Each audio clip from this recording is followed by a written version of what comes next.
This is Professor Pete Alexander with the Winning at Business and Life podcast, where business leaders share their insights. It is 6 questions in 7 minutes because successful business leaders are busy and rarely have more time to spare. So let's get to it.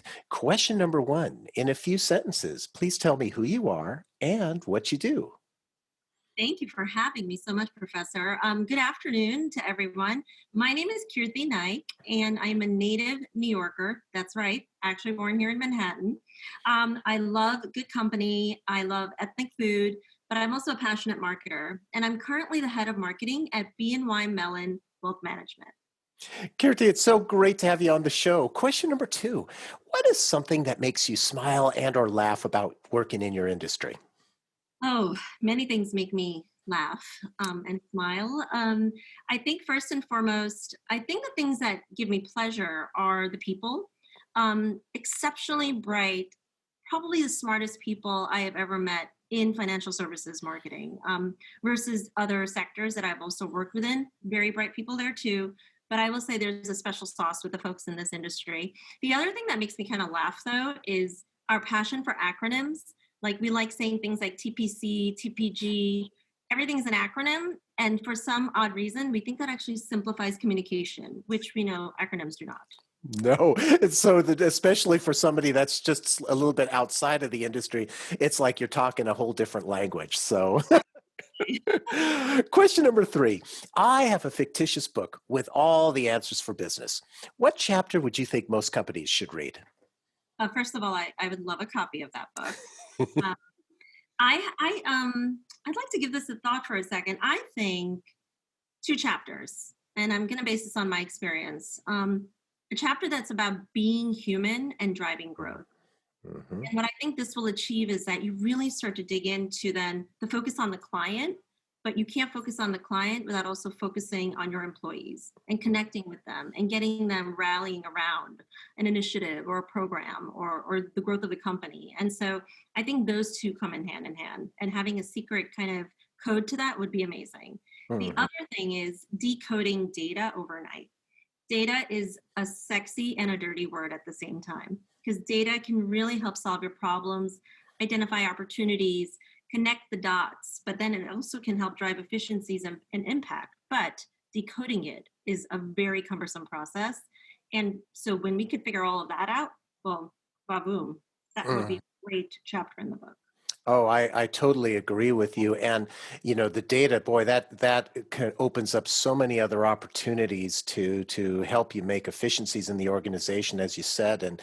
And really there's the intelligence that can come from that. But if you know how to use that data for appropriate use, that's the critical thing. So I think that's very wise. Thank you. Question number 4. Other than the generic work harder, have a great attitude, and care for customers, what advice or insight would you give to other business leaders? Oh, this is a good one. I think that, everything you mentioned is actually table stakes, right? Those are just foundational, you have to have all those things. But I think I've learned a lot from some pretty amazing leaders and even direct managers in my life. And I firmly believe it's about being vulnerable and transparent. When you are transparent, you foster trust and loyalty. When you're vulnerable, you also foster deep rooted, real relationships where, no matter what you're trying to achieve, you'll do it for each other. And so I do think that in my 20 years of experience right now, and I'm a little beyond that actually, I found it really valuable to be, as I call it, hashtag filterless and vulnerable and transparent. And despite this digital world, and now it's very virtual, thank you, pandemic, on so many fronts, I think it really comes down to us really pursuing our relationships as being human to human. And this will ultimately drive really strong work ethic, dedication, and ultimately business results as an outcome. And I think what you talk about, the trust factor there of being transparent, is so important, because if there isn't trust, in the organization, if there isn't trust between manager and employee, it creates this unnecessary stress. Would you agree? Absolutely. I think culture informs business strategy. It's not the Hmm. other way around, right? And a culture that is all about clear communication. And by the way, we're allowed to test and learn and grow from these things, right? And I have found it very beneficial to position myself not only as a leader, but even if I'm a lieutenant to a leader in that fashion, right? That we need to grow together in order to grow this company. And I think that's really important. And this goes for not only established brands, startups, it could be for a variety of size of companies, but it really always comes down to the brass tasks of human to human and having truth on the table. Hmm. Very wise. Thank you so much for sharing that. Question number 5. What other business leader like yourself would you like to acknowledge and invite to be on my podcast? I would love to nominate Melissa Scouri. She runs a huge division at Morgan Stanley, and the work that they are just pumping out there is phenomenal. And I respect her, not only as a female marketing leader, but also we share the fact that, we're single moms, we've got kids. We actually share our alma mater, having gone to Columbia Business School and stuff. So there's just so much shared moments there, and I think she would be phenomenal on the show. Oh, I look forward to interviewing her. Thank you so much for that referral. And our final question number 6. Please tell me about your first job. Oh, well, I have had many first jobs if we go back to my real adolescent years, but I would have to say my job going from high school into college was the most interesting. I actually had two jobs at the same time.